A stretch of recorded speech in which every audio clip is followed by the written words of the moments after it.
मान्यवर, अभी एक फैशन हो गया है, आम्बेडकर आम्बेडकर आम्बेडकर आम्बेडकर आम्बेडकर आम्बेडकर। इतना नाम अगर भगवान का लेते तो 7 जन्मों तक स्वर्ग मिल जाता। अच्छी बात है ना। सुनिए तो, सुनिए ना, आप सुनिए ना, मैं बताता हूं। हमें तो आनंद है कि आम्बेडकर का नाम लेते हैं। आम्बेडकर का नाम अभी 100 बार ज्यादा लो, परंतु साच अर्थ में आम्बेडकर जी के प्रति आपका भाव क्या है ये मैं बताता हूं। मान्यवर, आम्बेडकर जी को देश की पहली कैबिनेट से इस्तीफा क्यों दे दिया?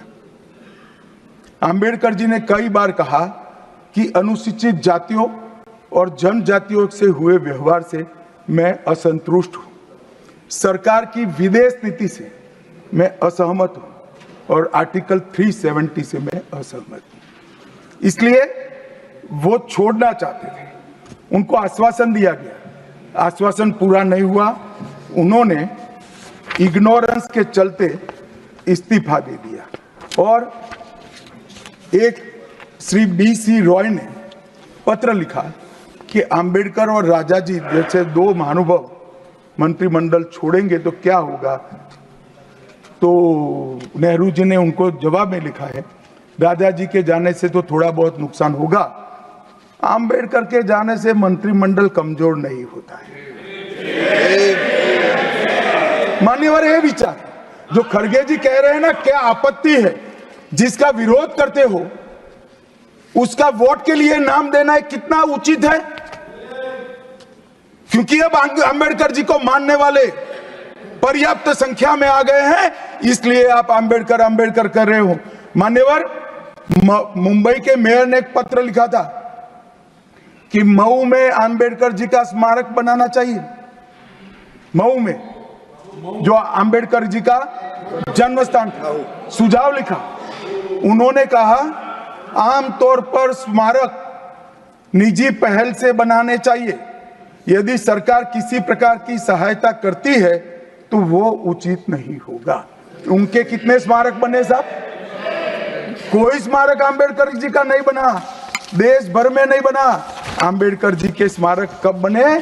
जब भारतीय जनता पार्टी सत्ता में आई, तब मऊ में डॉक्टर आम्बेडकर के जन्म स्थान पर स्मारक बना। लंदन में अध्ययन करते थे, वहां स्मारक बना। Welcome back to my channel. कैसे हैं आप सब? उम्मीद करते हैं सब लोग खुश और स्वस्थ होंगे।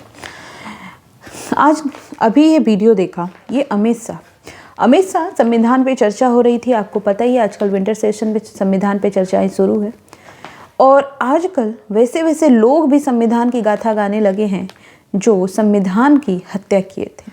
यस, मैं बात कर रही हूँ कांग्रेस की। 2 तरह के लोग होते हैं, आपको भी पता है।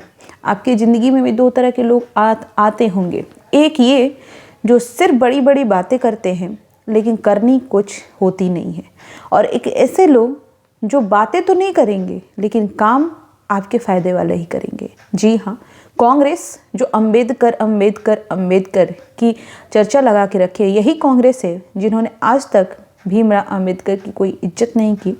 यही कांग्रेस है जो भीमराव अंबेडकर की लिखी हुई संविधान की हत्या की, संविधान का हनन किया और जब चाहा संविधान को अपने तरीके से यूज़ किया। यही कांग्रेस है और आज संविधान लेकर के घूम रहे हैं, आज अंबेडकर जी की पूजा कर रहे हैं।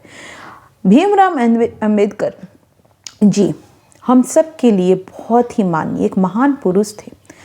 वो पुरुष जिन्होंने दलित समाज के लिए, उत्थान के लिए, क्योंकि हमारी सोसाइटी में बिल्कुल कमियां थी, दलित समाज के लोगों को हीन भावना से देखा जाता था, उनको वो अधिकार नहीं मिलते थे जो अधिकार उनको चाहिए था।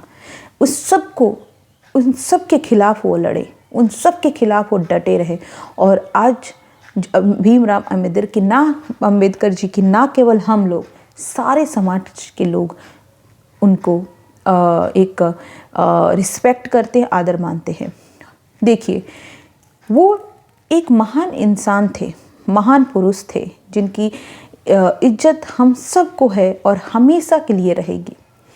अब आते हैं बीजेपी। भारतीय जनता पार्टी ने कभी उनके नाम का गलत यूज़ नहीं किया। आप देखिए, जब से 14 साल से सरकार है।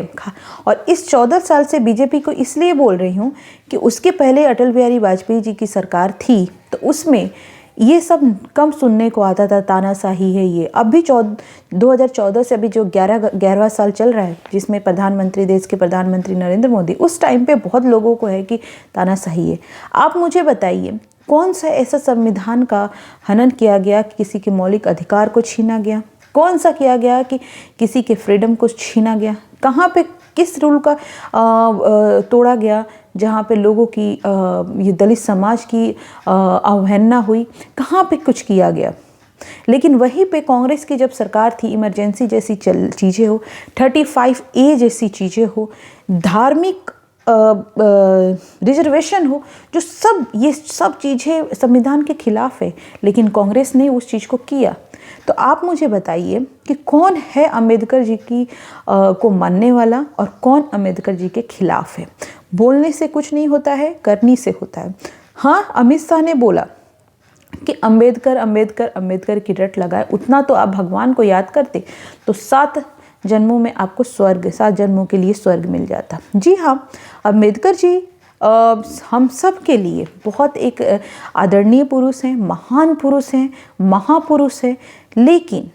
लेकिन वो बोले, जिस हम घर में भी यूज़ करते हैं ऐसी चीज़ें, वर्ड आप कि अरे इतना नाम तुम ले रहे हो, उतना तो भगवान का नाम ले लेते हैं। नॉर्मल बात है ये, हम भगवान का ही नाम लेंगे। अगर हमें कुछ चीज़ें हमेशा अगर किसी का नाम लेना है तो हम भगवान का ही नाम लेंगे, नॉर्मल बात। हाँ, संविधान की जब हम बात करेंगे तो अंबेडकर जी का नाम लेंगे, क्योंकि उन्होंने बहुत महान काम किया है सोसाइटी और समाज के रिफॉर्म्स के लिए। तो हमें अगर नाम लेना है तो भगवान का ही नाम लेंगे, नॉर्मल बात है, हम घरों में भी बोलते हैं। लेकिन इस चीज़ को एक मिसलीड करके कांग्रेस की आदत है, आप खासकर इस चुनाव में देख सकते हैं किस तरीके से किसी भी वर्ड को लेकर के ट्विस्ट करना, मिसलीड करना, ये आदत हो गई है। और मुझे लगता है कि जनता जान गई है, क्योंकि इसका कारण ये भी है कि जो संविधान की गाथा लेके घूमते हैं, उसी गाथा को वो हरियाणा के चुनाव में भी लेके घूमे, उसी गाथा को वो महाराष्ट्र के चुनाव में भी लेकर घूमे। लेकिन क्या हुआ रिजल्ट? क्योंकि जनता जानती है कि ये सिर्फ पंक्तियाँ लेकर के, सिर्फ संविधान को लेकर के घुमाते रहते हैं। इनको कोई मतलब नहीं है संविधान से, इनको कोई मतलब नहीं है, क्योंकि ये लोग, कांग्रेस की आदत है खून में। इनको लगता है कि जो संविधान बने उनके घर से बने, उनके घर के लोगों की जो चाहे कांग्रेस वो करे। ये सिर्फ संविधान लेके दिखाते हैं, संविधान का गुणगान गाते हैं, संविधान के बारे में कुछ नहीं बोलते। ये यही लोग हैं जो फिलिस्तीन की नारा लगाते हैं, मुस्लिमों के सपोर्ट में रहते हैं। मैं नहीं बोलूँगी नहीं करिए, लेकिन यही लोग हैं जो संविधान में लिखा है इक्वालिटी, उस चीज़ को कहाँ आज बांग्लादेश के हिंदुओं पर अत्याचार हो रहा है। किस कांग्रेस ने खुला बोला कि बांग्लादेश के हिंदुओं के साथ हम खड़े हैं? आज यही, अगर मैं भारत की बात करूं तो कन्हैया लाल हत्या होती है, जब हिंदू की हत्या की जाती है मॉब लिंचिंग से, तो वहाँ पे मुंह सिल जाता है। लेकिन वहीं पे किसी मुस्लिमों की हत्या होती है तो खुल चुल के आगे बढ़ते हैं। संभल में हत्या हुई, आगे बढ़े। भाई, आपकी ये दो मुँही बातें जनता जानती है, कांग्रेस की दो मुँही बातें जनता जानती है कि ये सिर्फ संविधान को यूज़ करती है, सिर्फ संविधान को अपने, बोलते हैं ना पॉकेट डिक्शनरी, वैसा ये सिर्फ अपने पॉकेट में रख के घूमती है, लेकिन उसको पढ़ती नहीं है या फिर उसको यूज़ नहीं करती है।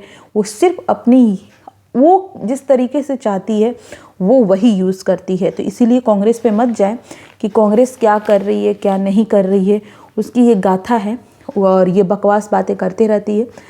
और ख़ासकर उनके साथ साथी हैं जो पीछे पीछे दुम हिला रहे हैं घूमते हुए, समाजवादी पार्टी हो गया, आरजेडी हो गया, उद्धव ठाकरे की शिवसेना जो बर्बाद हो चुकी है, उनको भी पता है कि हम किसके साथ हैं, इसलिए बर्बाद हो रही है और आगे भी हो जाएंगे। तो ऐसे कुछ हैं जिनकी बर्बादी की घड़ी आ गई है, क्योंकि ये कांग्रेस का साथ दे रहे हैं। और इसीलिए है कि कांग्रेस से दूर रहें तो अच्छा है। और कांग्रेस की बातों में हम सब जानते हैं कि कांग्रेस क्या है और क्या कर सकती है। आपका क्या मानना है मुझे कमेंट करके ज़रूर बताएं। Thank you so much. मिलते हैं नेक्स्ट वीडियो में। अपना बहुत बहुत ध्यान रखें और सोचें और समझें कि कौन आपके साथ है, कौन आपके विरुद्ध में। Thank you so much. मिलते हैं नेक्स्ट वीडियो में।